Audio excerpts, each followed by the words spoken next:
জুলাই গণঅভ্যুত্থানের স্মৃতি এবার সংরক্ষিত হলো ইতিহাসের পাতায়।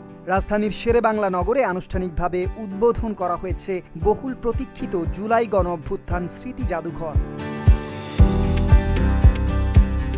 বুধবার সকাল ৯টায় ফলক উন্মোচনের মাধ্যমে জাদুঘরটির উদ্বোধন করেন প্রধানমন্ত্রী তারেক রহমান।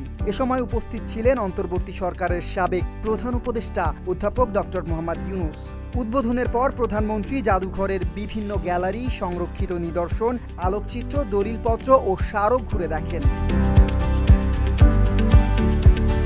প্রথম দিনটি শুধু জুলাই আন্দোলনের শহীদ পরিবারের সদস্য এবং বিশেষ অতিথিদের জন্য সংরক্ষিত রাখা হয়েছে। তবে আগামী ৬ আগস্ট থেকে সাধারণ দর্শনার্থীদের জন্য খুলে দেওয়া হবে এই জাদুঘরের দরজা। তবে সরাসরি গিয়ে প্রবেশ করা যাবে না। দর্শনার্থীদের আগে থেকেই অনলাইনে নির্দিষ্ট সময়ের স্লট বুক করতে হবে।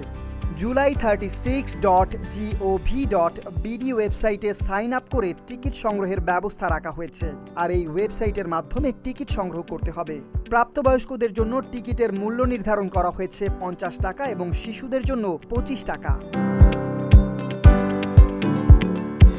সংস্কৃতিমন্ত্রী নিতাই রায়চৌধুরীর ভাষ্য, জুলাই গণঅভ্যুত্থানের ইতিহাস, শহীদদের আত্মত্যাগ এবং গণতান্ত্রিক সংগ্রামের স্মৃতি নতুন প্রজন্মের কাছে তুলে ধরতেই এই জাদুঘর প্রতিষ্ঠা করা হয়েছে।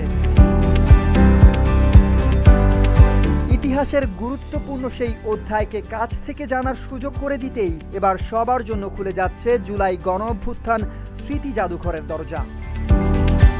কামরান তুষার, ডেস্ক রিপোর্ট, ঢাকা পোস্ট।